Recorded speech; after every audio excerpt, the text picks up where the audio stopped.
Seguimos. Yo vengo diciendo, Felipe, que el gobierno, producto de los 26 años que tiene gobernando y de los cambios a que ha tenido que enfrentarse y a los debates propios de la política, ha conseguido una fórmula, porque tiene un nivel de hacer la política que le permite el Estado, el manejo de información, etcétera, que es la cual planifica, tiene diseños estratégicos, cambia de color, se quita los ojitos, corrige los candidatos que no tienen buena gestión, los cambia, tiene una renovación, o sea, hace política. Que a mí me guste o a ti te guste, no. Lo que se trata entonces es de subirle el nivel a la política en el campo de la diversidad opositora para que el debate democrático permita una institucionalidad en la cual la alternabilidad sea posible.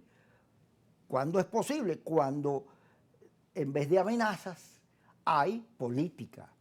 Entonces, eso es muy difícil porque cuando vas a repartir las culpas, tú siempre le asignas al gobierno la mayor cantidad, porque las tiene, pero cuesta revisarse. Y si tú no te puedes revisar después de todo esto que ocurrió, o sea, nunca la oposición había estado tan mal como lo que ocurrió en estas dos elecciones. Y luego, es verdad que el país es rojo y tú no, este es un país diverso, pero si tú no, ok, algún día tienes que ver la realidad y este es el momento para discutirla, porque pudiera permitir recuperar la esperanza, recuperar, porque la gente se está saliendo de la política, dice que el voto no llega para nada.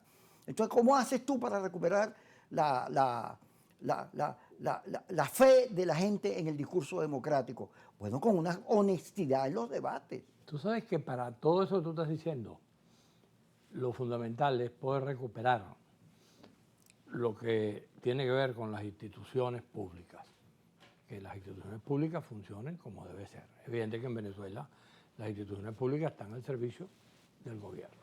O sea, no hay posibilidad de que haya una cosa distinta que tú no puedas ver allí. ¿Qué ocurre? Tú estás colocando el ejemplo de Chile. ¿Por qué se pudo hacer lo que pasó en Chile cuando en vez de postular a Ricardo Lagos, que era el candidato del Partido Socialista, que estaba primero en las y que encuestas, sabíamos que lo iban a rechazar a pesar de que estaban primero en las encuestas? Por dos razones.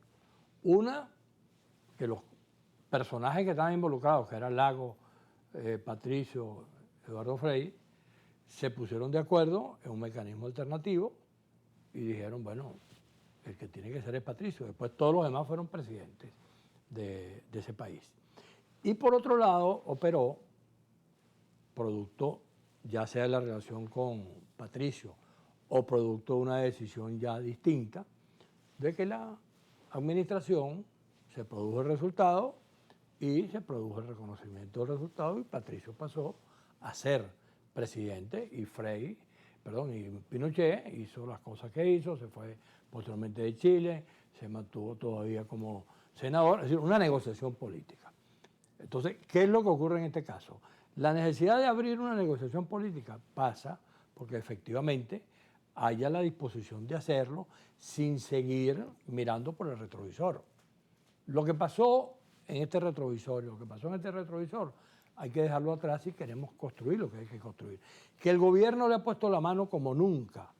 Yo no sé si este momento es peor que el 2005, porque en el 2005 la torpeza opositora dijo que había que abstenerse y el gobierno se cogió toda la asamblea e hizo todo lo que hizo en aquella época. Yo creo que ha habido momentos, por ejemplo, la anterior elección de gobernador donde se ganaron primero 3, que fue el caso de Cogede, del Zulia y de Nueva Esparta, y posteriormente se dio el caso Barinas, donde también se demostró claramente que cuando las cosas se hacen de manera correcta, los ciudadanos pueden corregir los errores de los políticos, como les gusta decir a la gente, y los ciudadanos lograron que en Zulia, que en Nueva Esparta, en Cojedes y después en Barinas, se produjeran resultados electorales distintos.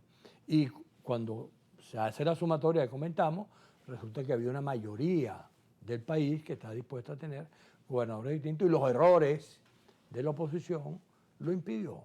En ese momento había un organismo electoral de la naturaleza que sabemos que permitió que hiciera lo de Barinas.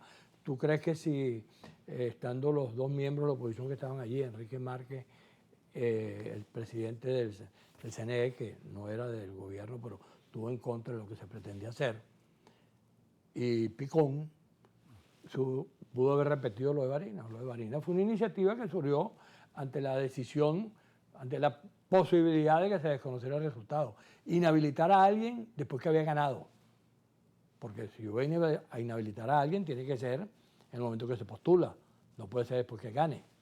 Y después de eso se produjo todo lo que pasó y se ganó la elección de Barinas. Si hubiese existido un comportamiento similar de la ciudadanía en el resto de los estados, votando por lo que nosotros calificamos en aquel momento de esa elección, hay que votar por el mejor. Pero bueno, la gente votó como le dio la gana y pasó lo que pasó, con los errores que se han cometido. Entonces, aquí hay la posibilidad, claramente, de que un país que está en la condición que está, que hay que sacarlo de donde está para que vivamos todos de manera distinta, sin perseguir a nadie, respetando lo que hay que respetar, pero que pueda avanzar. Y para eso, entonces, tiene que haber el pluralismo, tiene que haber la posibilidad de los partidos políticos, pero tiene mira, que haber la vamos a volver a Chile cuando el referéndum.